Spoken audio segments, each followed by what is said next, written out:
Hand lettering is a very unique creative genre that combines very creative styles of writing with artistic interventions and typography. Hand lettering is also a very versatile practice that can easily be integrated into many artwork ideas, and it is an essential practice to understand when pursuing design-related text-based works, whether you are exploring them in traditional mediums or digital. With that being said, hey guys, my name is Matt. Welcome to another video by artincontext.org, where we explore various art-related topics, and in today's video we will be breaking down some simple hand lettering ideas. So with that being said, let's get into it.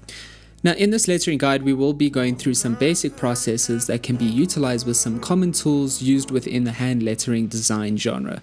So the idea is that hand lettering fonts can be achieved in many ways with various tools. So with that being said, what we want to do is we really want to explore how traditional tools can be utilized to create a variety of different hand lettering styles and exploring that through a simplistic text. So we do want to make sure that we have a variety of different drawing tools, and once we have that, we can prepare ourselves within a space, allowing ourselves to engage with the process. So with that being said, let's get into it. Now, the first thing we want to do is we want to familiarize ourselves with our tools. So a key part of understanding how to hand letter is to understand how to use your tools. Using a variety of different tools will also give your hand lettering design a more interesting and nuanced quality, ultimately enriching your hand lettering artwork. We do need to understand that hand lettering is not just simply a matter of writing out letters, although there are these minimalistic approaches to a more artistic representation of simple text. But with that being said, there are many ways to have creative interventions, and in order to do so, we really want to understand how to use our tools to have that effective approach to creating a variety of different unique lettering styles. So using a variety of different tools will give your hand lettering designs a little bit more of an enriching quality. Now, the next thing we want to break down is this concept of creating lines and letters. So with the different tools available to you, you can start to play around with creating different lines and letters as you proceed to try out each tool. So we want to see the potential of each tool basically. This means each tool is going to achieve a different result, and we want to explore how we can do that by experimenting with each of them. We do want to keep it easy and loose in the beginning, especially when you're kind of working out different hand lettering styles, so not putting too much pressure on yourself. An important part of trying different tools is to see what you discover with each material through an exploration of different letter formations, strokes, and lines. A large part of what makes hand lettering so great is the aspect of learning your own unique style, which you will only achieve by exploring what different materials are capable of. So for instance, when you familiarize yourself with brush-like tools, you are going to realize that they're going to have different results to that of marker style tools. The same goes for the other tools that you have in your repertoire or that are available to you in terms of pencil-like tools, pen-like tools, and so on. Each tool will have a unique result, which is something we basically want to consider in terms of how we can use them strategically to kind of enrich our text. Another good suggestion is to write out different letters, practicing different movements, strokes with your different tools, and by experimenting with different lines, letters, and strokes, you'll ultimately provide yourself with the motor skill practice that is necessary when using these tools in hand lettering artwork. And the idea is that as you kind of work your way through experimenting with different tools, you'll find that some pens require more pressure, some require less, some work with this very specific type of stroking action, and some work with more of a drawing-like approach. So it's really a matter of just acquainting yourself with more than one type of tool.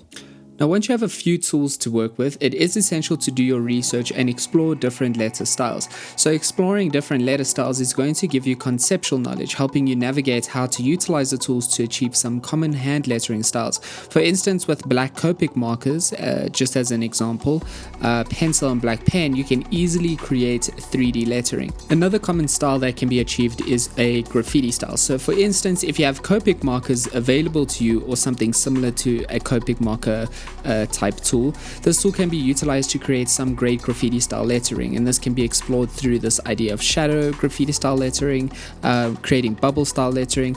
But markers can be a great way to kind of create larger surface areas and color them in, which allows us to kind of create these very graffiti style text. The combination of Copic markers and microns is often utilized within the hand lettering design genre. This is because they are capable of achieving a variety of different lettering styles by nature of the design of the tools. Now with Copic markers or any tool that is similar in terms of having that flat edge, you can play around with creating these calligraphy style text, which can be refined with further details using pen. We'll find that with markers that have flat tips, you can use the larger surface area of that tip to create thicker strokes, and then the thinner part of that tip to create thinner strokes, resulting in this calligraphy style way of developing a text. Another essential tool that is kind of easily accessible is the brush pen. Now, brush pens come in all sorts of different sizes, and this can be a great way to achieve finer calligraphy styles of text. This is a broad genre that can be achieved with all sorts of different tools and should be explored and researched. Another common style of hand lettering is block lettering styles. Now, this is a fundamental process of understanding hand lettering because block letters kind of set the foundation of various different lettering styles. This is another great aspect of hand lettering and provides you with more professional and formal looking hand lettering designs. Using simple tools can often be a great way to explore more simplistic and timeless font styles, typography styles. However, it's all a matter of what you desire and your subjective choice in terms of your creative interventions. If you are looking to create sleek and professional looking text, then pursuing serif style fonts and text can be a great and simple hand lettering style to achieve using the basics such as a ruler, pen and pencil, and that's where you can explore things like block lettering. Now, the next thing we want to figure out is how to kind of work with writing out words. So this is where we want to really start practicing words. So once you have familiarized yourself with your tools and experimented with different strokes, then the next stage would be to practice writing out words. The writing process will be different for each tool, as each tool comes with its own unique outcome. Again, this is because each tool is different. So this means we want to understand how to use them both individually and together to form different words. Now, writing out words with different tools is kind of a really great way to kind of explore how different tools work really well in tandem with one another. So the best way to start is to take a few different pens, markers and brush pens, and then proceed to write out words on a single piece of paper. By doing this, we will have an opportunity to compare line, form, spacing, and other details that kind of have an implication on how the mediums compare with one another. Perhaps choose a single word. By choosing a single word, you can start to compare letter structure to one another. As you write out a word with each tool, you can proceed to do this in rows going down the page as well. Now, hand lettering isn't just a matter of writing different letters or words and understanding how to assemble them, but it's a matter of understanding how to assemble them on the actual piece of paper. And this is where we want to consider things like spacing, shape, form, curving to the actual word formation, how they kind of work together to create a more artistic representation of text. So again, you want to consider the different processes of writing and drawing that different tools are capable of. So this means that when you use a brush like pen compared to a marker, the rules and processes are different for forming letters. However, this is why we do want to experiment and practice so that we can see what is possible and how different styles work together. Now, writing out a word with a combination of tools is another thing to think about. So this is where you start to explore the combination of different letter styles. So hand lettering is all a matter of desired outcome. Once again, it really is a matter of subjective ideas of how to artistically and creatively represent text. And this is why we want to understand variety within our hand lettering style. So the subjective process of hand lettering starts with exploring and seeing what exactly you would like to achieve in your hand lettering style. Now, the next thing we're going to consider and kind of break down is this idea of creating a final piece or a final typography style artwork. Now, once we have explored different hand lettering styles and allowed ourselves some freedom to experiment and practice hand lettering, we can now start to create a hand lettering artwork or piece. Now, before you begin with your final hand lettering piece, you want to make sure you have decided on a phrase or sentence for your artwork. So the process of creating a hand lettering design should be a freeing experience. So this means you should first and foremost have fun and enjoy the brainstorming process, or just thinking through kind of the outcome, the formation, the shape, the different lettering styles, and the actual wording that you want to use. So generally the process starts by figuring out the composition of your letters on a page and simply starting starting with a rough sketch of the desired lettering style. Again, if you want to create something a little funky and colorful, then it is up to you. However, you can pursue a more formal quality in your hand lettering artwork if that is what you desire. As you draw out your hand lettering styles, you want to remember how different tools that you have practiced with create different styles. Once again, for instance, pens and rulers are a great way to create kind of more 3D style text, whereas Copic markers can be really useful in creating graffiti style text, and then thinking about what might create or be effective in terms of creating calligraphy style text. So it's really a matter of thinking about your tools. Once again, that's really important. Now, as you create your lettering on your page, you want to take your time with the process, respecting the drawing process as something that requires attention. So you can also play around with adding effects to your lettering by drawing out shapes to give them length, or by dividing your lettering with other details. That's just something to consider.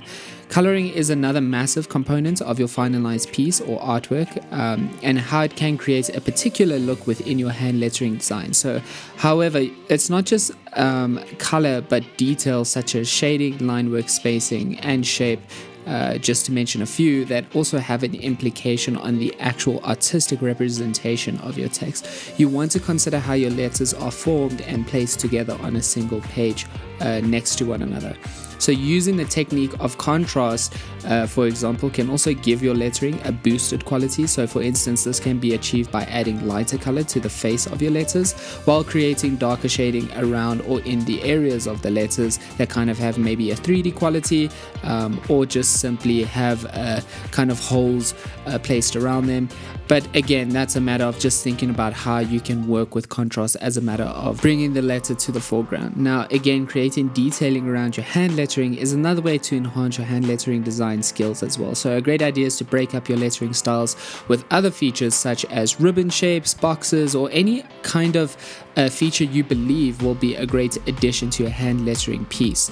Once again, it's not just about the text, but it's about how the text kind of works with other features, shapes, and kind of details and patterns that can enhance the actual text itself on the page in tandem with all the words together. Now, as you explore adding different hand lettering styles together, playing around with scale and structure should also be a guiding principle in the back of your mind as you proceed. So you want to consider which styles work well on different scales and how they can be utilized with other hand lettering styles. Another key guiding principle for hand lettering is variety. So variety will always be a great way of keeping your hand lettering artwork interesting. Using variety in style is a great principle to remember as a hand lettering guide for beginners. And especially if you used a specific tool already, exploring another one within your artwork is a great way to kind of make sure you are creating diversity in your different styles. Now remember, hand lettering is completely subjective once again, but you will not know exactly what you'd like unless you explore and experiment with different tools. By experimenting and practicing, you will always give yourself a better chance of creating something more suited to your interest and something interesting. But otherwise, guys, that is the basic essential concepts to kind of think through in terms of starting out with your hand lettering journey. Again, some key principles to really think about. The first is to just remain practiced. The only way to get better is by practicing your hand lettering skills. The second is to experiment, try different lettering styles and combinations. Details also go a long way, so this means considering the small things such as spacing, structure, curving your letters, scale, and so on. Another thing to think about is using other tools. So this could be rulers, rounded objects, or anything to kind of help you form letters and add patterns to enhance your actual artwork or typography style artwork. But otherwise, just remember to play around, experiment, and consider how to kind of integrate your own unique ideas and details. But it is really important to explore what different tools are capable of, and that way you can get a sense of how to integrate calligraphy style text, graffiti style text, kind of exploring the fundamental and more popular hand lettering styles, and then from there kind of changing them and adapting them to your own suited outcomes. But otherwise, guys, if you did like this video, please let us know in the comment section below. We are interested in kind of pursuing more hand lettering topics and ideas, kind of getting into the details of things like calligraphy, block text, and so on. So please do let us know in the comment section below if you are interested in similar or related topics. Please also show us some love by liking the video and subscribing. We are a small channel trying to grow, and your support allows us to kind of grow the channel, which enables us to make more art related content for you guys. But thanks again for tuning in. That is it from me today. Until next time, cheers.